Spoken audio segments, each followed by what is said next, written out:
Hello guys, Turbocharge 51 over here!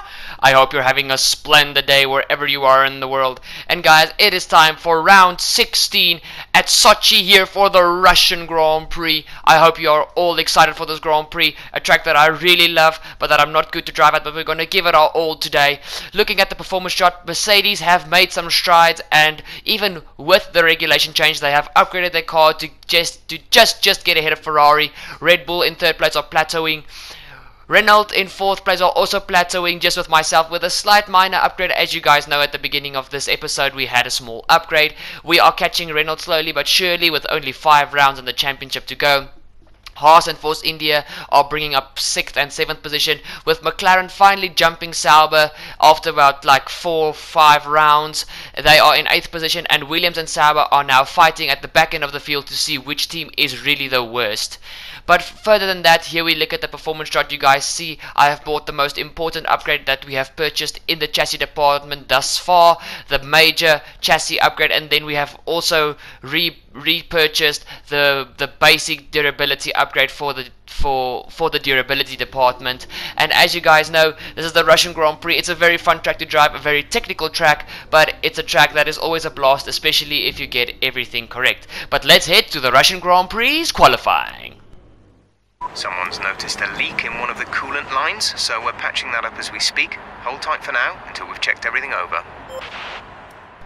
So we are here in the pit box here at Sochi, making the final tweaks to my car, and you guys can already see we've got a cooling system fault, meaning we are going to lose a full 6 minutes of qualifying. So I had to rush everything from here. You guys know my normal routine is 1 flying lap, chill the 2nd lap, and the 3rd flying lap, go into the pit box, go on minimum fuel, a brand new set of tires, do the final front wing tweak, and then I go out again. But at this stage I couldn't do it though so calmly, so I really had to push myself and do it in a hasty fashion.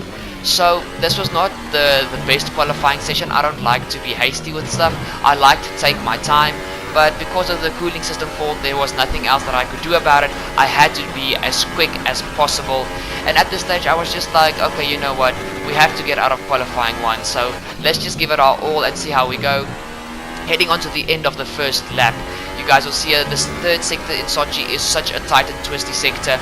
It is not easy to get correct, because at this stage I made a mistake at the final corner, and also the 2nd lap I also made a mistake in sector 3. We crossed the line with a 1 minute 32.249, not the fastest lap. I knew this was not actually fast at all, and as you guys can see by the end of the 2nd lap we're already P19. We head on to the end of the 2nd lap. I am up a reasonable amount, but not as much as I would have liked to be up. I go a little bit wide in the 2nd to last corner. Through the final corner I get a bit of oversteer, and we go over the line with a 1 minute 31.8. So we improved our time, but not as much as I would have liked. We do our last little setup tweaks, and we are ready to go out for the final time here at the Sochi Autodrome. And I have to be honest, Sochi to me, even though I love the circuit, I'm not good at it, but with Sochi, the first 10 laps of the Grand Prix always to me is the least amount that I enjoy. Sometimes I enjoy it less than Monaco. First of all, it is so easy to corner cut on this circuit, and second, it's just, if you're not good at a circuit, the first laps when you are within the pack with all the other cars are not usually a good time to drive. But as soon as I get into a groove, I don't know, Sochi at the beginning of the race I completely hated, but by the end of the race I love this track so much. It's literally in my top 5 of my favorite tracks on the F1 calendar. As soon as you get into a groove at this track and you just get the feel for the car and the feeling of the track and the track conditions, it's just so fun to drive on this track. So even though I'm not good at the track, I love Sochi. We head to the final corner, we improve our time with a reasonable amount, but still I nearly shot myself in the foot, like literally, because I was only P19. At this stage I prayed that people would get penalties so I would just be further up the grid, because at this stage this was not looking like a very good Grand Prix for me. You guys know in Monza I started last, but Monza, it's not a hard circuit to overtake. Also not at Sochi, but the thing is, because I'm not good at Sochi, it's hard for me to stay with the other AI drivers, especially in sector 2 and 3. Sector 1 I'm very good at, but sector 2 and 3 I completely suck at. So other than that, let's head to the Russian Grand Prix at the Sochi Autodrome.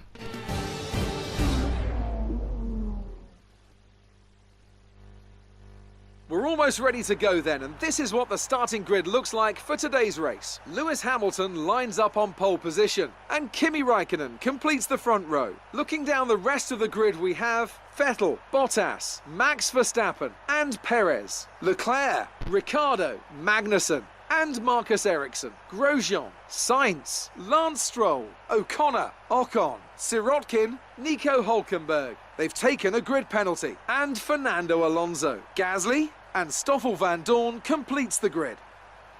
And now it's time to head down to the track. Keep your eyes open on the run to turn 1 and keep it clean. We want to come out in one piece. Good luck. So we are on the grid just doing the final tweaks to our strategy. Guys, the default was to start on hypersofts and go to a set of ultra softs. But with this being, in my opinion, the circuit with the least amount of wear besides Monaco, I wanted to start on the ultra softs because of them being the more durable tire and ending on the hypersofts. Luckily you guys saw with the race start there was a few penalties, so I'm starting in P14, but I still can't take anything lightly, so let's go from ultra softs to hyper softs and see what we can do in this Grand Prix.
We're on the grid and we're ready for the 5 red lights here at the Russian Grand Prix at Sochi. 5 red lights and it is go, go, go! Lewis Hamilton is on pole with the 2 Ferraris bringing up the rear. This championship fight is intensifying as this championship moves on. Sebastian Vettel gets jumped a little bit by the Mercedes of Valtteri Bottas and the Red Bull of Max Verstappen. You guys see Kimi Raikkonen slots in behind Lewis Hamilton, and Vettel is under pressure from Valtteri Bottas, who slots into 3rd position. So at this stage Valtteri is just trying to help Lewis get this championship done and dusted.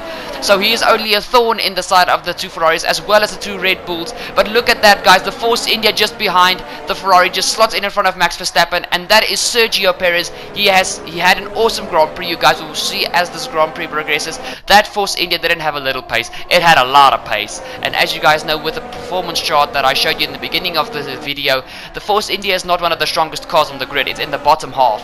So for that that Force India to have that amount of pace, it was quite impressive. But we head back to my start here for the Sochi Grand Prix, and the Russian Grand Prix, and I get a reasonably good start, but as we go into third and fourth gear we bog down a bit. But we go here through, and I just defend from the second Williams of Sergei Sorokin. Lance Stroll is just ahead of me, and you guys know I love my dives. We go for a dive up the inside. There's Daniel Ricciardo in the second Red Bull, but he gives me a little bit of a squeeze. He runs over the curb on the inside. I think that was a corner cut, but no, the stewards will handle him. You guys see I'm on the inside of the Haas, and I can make the move stick, and with all the mercy, I am up into P9. We are into the point, which is very, very, very good news. I didn't want to be outside the points, guys. You guys know my contract says I need to finish 10th or above, and after this race I've got another contract negotiation, and I know this little Toro Rosso has got a lot of pace to give, and just I really wanted to do good here at Sochi, because although I'm not good at the track, I love the track. I always thrive at this track as soon as I get into a rhythm. So for me it was to survive the first 10 to 15 laps, and from there on just to go as hard as I can. I knew as soon as I put on those set of hypersoft tires for my pit stop, I was going to be one of the fastest cars on the grid. So I just had to survive basically to lap 16 where my pit stop window was. So all these other cars on the hypersoft tires were definitely going to give me a hard time. But as you guys see here, we are done with the first part of the Grand Prix. We head on to the end of lap 2. Lewis Hamilton is leading the way from his second closest championship rival, Kimi Raikkonen. But at this stage, Kimi would re-overtake Vettel in the championship, but Kimi is not giving Lewis an inch. This is the lap that DRS gets activated, and I am completely talking about the wrong drivers. This is Valtteri Bottas and Sebastian Vettel. Excuse that, guys. Valtteri locks up, and Vettel is back into third position, and even the Force India of Sergio Perez gets the move done on Valtteri. Sorry for talking about Lewis and Kimi, guys. This was Seb and Valtteri, and Sebastian is back up into P3. We head onto my POV on the end phases of lap 5. We head here onto the back, curving straight here at the Sochi Autodrome. And at this stage, why is there a yellow flag? Yellow flag! Yellow flag! Oh! It's Sebastian Vettel! Oh no! What has happened to Vettel? Has he got a car problem? Oh no. What happened to Sebastian? We head on to Sebastian's POV. What happened? This can be the end of Sebastian's championship. What? Okay, he's going fine here. Let's see if there's any smoke coming from the car, or maybe the gearbox just goes wonky. What happened to Seb? Come on, what happened? What happened? Vettel slowing down. Oh no! Vettel's got a right rear puncture, guys. Guys, I don't know if you guys know this, but with a rear puncture you can't go fast. Your max speed is 60 kilometers an hour.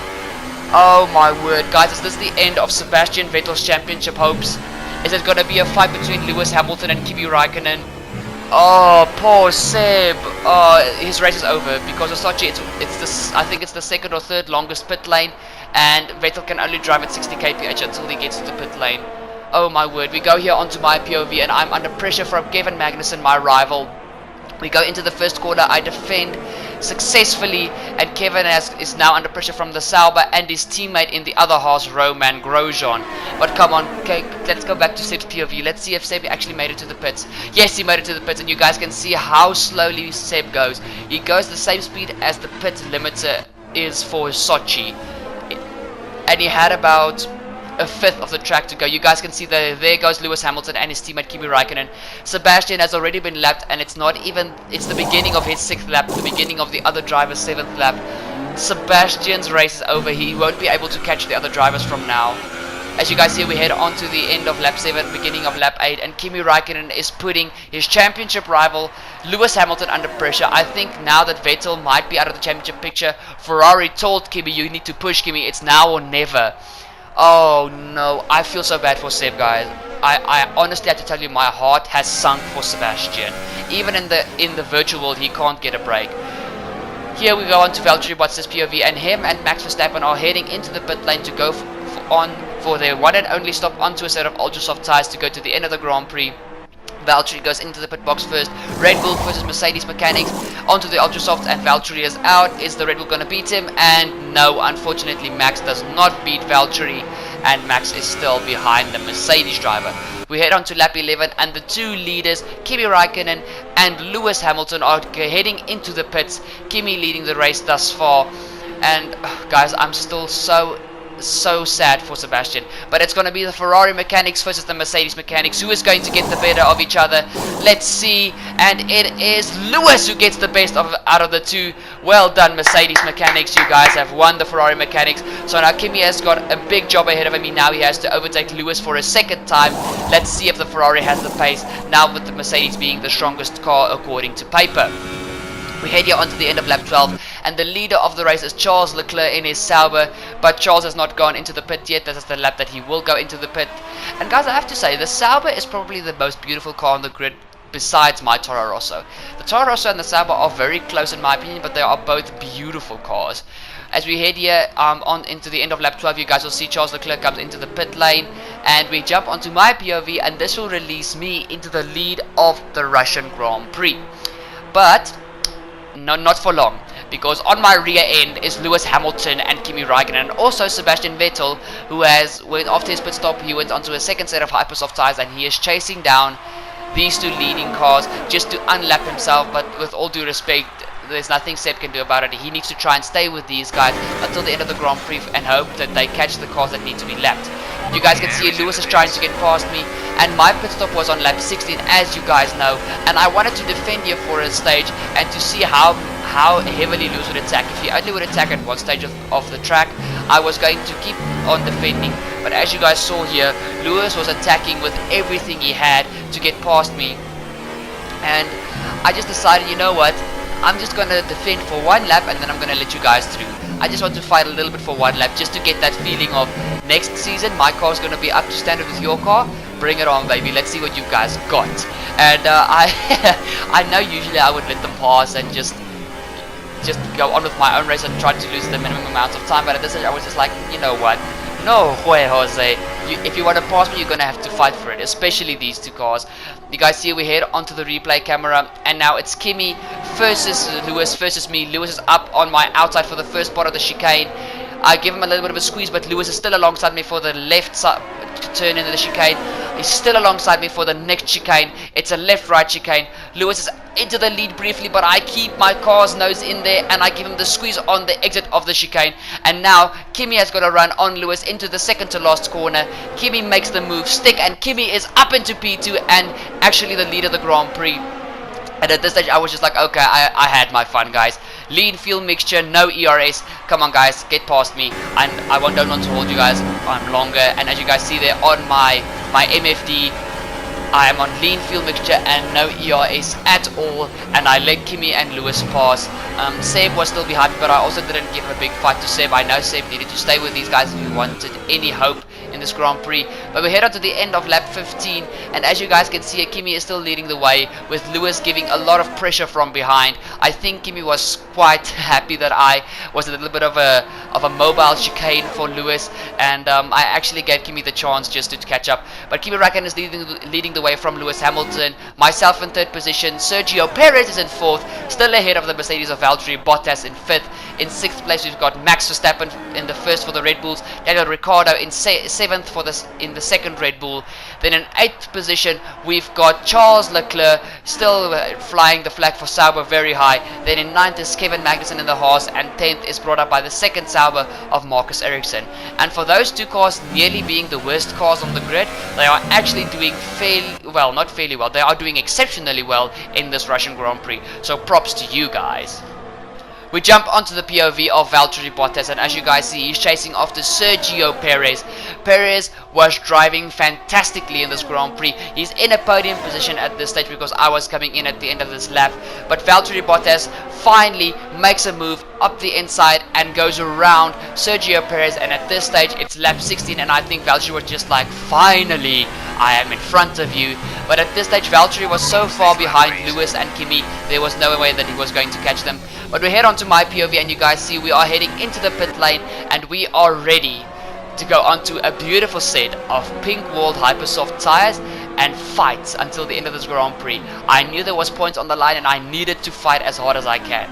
All the cars behind me were already on worn sets of ultra soft tires because the tires were 7 to 8 laps old. Me on the other hand, I was going onto a fresh set of hypersoft tires, and I knew with Sochi being a circuit that doesn't wear a lot, I was going to be able to push until the very end of this Grand Prix. Okay, We come out of the pits in P11. We are just in front of Esteban Ocon. A quick word on Ocon. I feel that Ocon should have had the same pace as Sergio Perez, who is actually fighting for a podium position. It was really sad to me that Ocon didn't have the same pace as his teammate Sergio, but you know there's always a next weekend. Ocon, you need to pull your finger out of your bum, my friend. We head on to the end of lap 17, the same lap that I exited the pit lane, and we are already on the back of Romain Grosjean, Charles Leclerc and Marcus Ericsson. What I can tell you guys as we jump onto the POV of Charles Leclerc, he broke his left front end plate on his front wing, so Charles was holding up all these guys, and in front of them was Sebastian Vettel and my rival Kevin Magnussen, and I knew Kevin Magnussen was on P7. I could get P7 in this Grand Prix and nothing was going to stop me to get it, so I was fighting till the end. You guys see here, Marcus Ericsson and Romain Grosjean are both going for a move on Charles Leclerc. Charles Leclerc locks up and there's a little bit of contact between him and Grosjean, and I'm up his inside for this flat out right-hander. We almost touch wheels and I am through on the inside of that fast sweeping left-handed corner. We go through here and I'm already on the back of Romain Grosjean's car. I was not going to give Grosjean an inch. I was really wanting to get past these guys because at this stage, the second horse in front of these guys, Kevin Magnussen, my rival, was driving away from them because he was poaching a little bit of slipstream and DRS off of Sebastian Vettel. And at this stage I just wanted to get past. Romain Grosjean leaves me the room, I dummy him a bit. We head onto the POV of Marcus Ericsson in the back of his car. Romain Grosjean defends quite vigorously from me, but at this stage we were heading onto the second DRS straight and I was just like, Roman, there's nothing you're going to do but just let me pass. You guys see he swerves a bit to try and block me, but there's nothing he can do about it. We head onto the brakes into the chicane and I am ahead of the Haas car. We are up into P9 and there's only one more place to go than I'm on the back of Kevin Magnussen. We're already on the back of Marcus Ericsson and we were going to make another move on Marcus Ericsson, which I can tell you guys. But guys, just quickly watch here how much strides we have made. The Williams, our car and the Sauber car, as the season started, were the three worst cars on the grid. Look how much we have progressed with the Toro Rosso car. Look how quickly we catch Marcus Ericsson. Remember, we were the slowest motor, well, the weakest motor when the season started. And I am in front of Marcus Ericsson before we even hit the first corner. That shows you how much progress we have made. We head on to the end of lap 9, well, the beginning of lap 19, sorry, not the end. And Kimi Raikkonen is pressuring Lewis Hamilton for the race lead. I didn't catch where Lewis passed Kimi, but it's not the end of the world. Kimi is up behind Lewis and he's going for a move on the inside of Lewis Hamilton. Is Lewis still going to defend? He's got a wheel in there. Who's going to get the better of this? The Ferrari or the Mercedes? Kimi slots in behind Lewis now. They go through this flat out left-hander. Kimi is not giving Lewis an inch, but also Lewis is not giving Kimi an inch. Lewis locks up! Oh no! Lewis has just gifted Kimi Raikkonen the lead of the Grand Prix and an easy 3-second gap. Oh my word, I think Lewis is trying to kick himself in the car. We head on to the beginning of lap 21 and as you guys see, I have caught up to Kevin Magnussen in the Haas and we are ready to fight for P7. And look here guys, even with the Ferrari motor in the back of that Haas car, I still have enough speed to catch him with almost being a full second behind. I think I was 8.5 tenths behind, and I still make the move stick into the first and second quarters. And as we head through the flat out left-hander, K-Mag tries to come back at me, but I just keep my line. And with me having the superior grip, there was nothing that K-Mag could do. Heading on to the end phases of lap 25, we've only got 2.5 laps to go. Kevin Magnussen with those ultra soft tires was still actually keeping me honest. He was staying with me and I have to give props to him. He's really taking this rivalry serious. But K-Mag is up behind me and he is still fighting for everything he's got, but I keep my line defend, and that was the last attempt that Kevin Magnussen tried to pass me. But we head on to the end of the Grand Prix guys, and Kimi Raikkonen, the flying Finn himself, is going to come through to win the Russian Grand Prix, and he's getting ever closer to Lewis Hamilton, who is going to finish in P2. But well done Kimi Raikkonen for winning the Russian Grand Prix and outdriving Lewis Hamilton. The second Mercedes of Valtteri Bottas is going to come through in third position.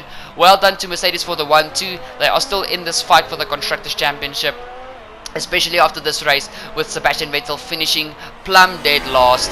We head here onto the final stages, the final few corners for myself, the second to last corner, and guys, I was just so happy. I just floored the car out of the final corner and I spun. Even though I hit the wall, I didn't care. We come home in P7. Great effort there from Ferrari to take the victory today. So, Ant, how exactly did they set themselves apart from the pack today? I feel like consistency was probably the key today. There's being quick, and then there's being quick lap after lap after lap. If you can do that, you can capitalise on other people's errors without making many of your own. And that's an approach that can push you a long way up the field. And now let's take a look at the driver's standings. Well, the lead at the top has come down after a poor result for our points leader. And now I'd like to ask you, Anthony Davidson, who was your driver of the day? I have to give it to O'Connor. They fought so hard and had incredible pace at times, so I don't think anyone else did a better job today. And here's how things are shaping up in the Constructors' Championship. The lead at the top comes down after a strong weekend from the challenging pack. Meanwhile, good work from Force India this weekend, who pushed themselves further up the order. After all this drama, you'd be mad not to join us for the next race. We hope to see you then. Take care. So guys, what a Russian Grand Prix. As you guys see here, Force India have jumped Renault in the Constructors, but myself, I am getting ever closer to Carlos Sainz and Sergio Perez. Sergio Perez is now ahead of Carlos Sainz, but they are still within reach of me. We are so close to being best of the rest, and I am really excited to see if I can catch them. The season is getting all more intense. Kimi Raikkonen and Lewis Hamilton are only separated by 7 points in the championship.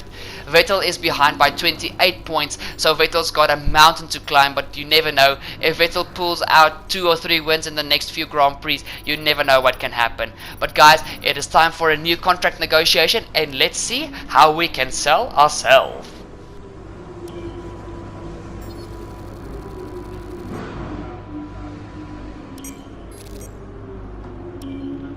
Great work. That's exactly the kind of result I'm looking for. Keep it up. Your reputation with the team depends on a number of factors: conduct on track, interview responses, and whether or not you're satisfying your current contract terms. The higher your reputation with any given team, the more we'll be able to push for in contract negotiation. Time for us to renegotiate your contract. Here you can see the current deal. Once negotiations begin, the team will make you an offer. You can accept if you like, but I strongly suggest we push for better terms. Guys, I have to be honest, I undersold myself completely. Look at this next proposal. Well, you guys see I take level 3 on everything, and I obviously don't agree because that's like, that's like having a contract with Mercedes or something. Then I went and made everything level 2. I thought it was still going to be too much. And quickly what happens when I say propose contract? Okay. I undersell myself again! It seems Oh all parties are boy, happy with now the I deal, can only so it'll commence get another next contract race at the end of the season. Oh, trust me to undersell myself. But it's okay, it's level 2 on everything. It's still better than it was. And as you guys see there, I made my position to finish races at 8th, no lower than that. So we've got a big task ahead of us. And guys, with me getting the bonus of the previous contract, I could adapt a few more parts, even purchase an engine part to further upgrade the car, and adapt a few extra parts on the chassis side. We are almost done adapting everything, so stuff's really looking good in the Toro Rosso garage. But guys, that has been this video. I hope you guys enjoyed it. Hit that like, hit that subscribe. Don't forget to ding the bell to never miss a future video, and to never miss a sim racing video from Turbo Fox Races. Cheers!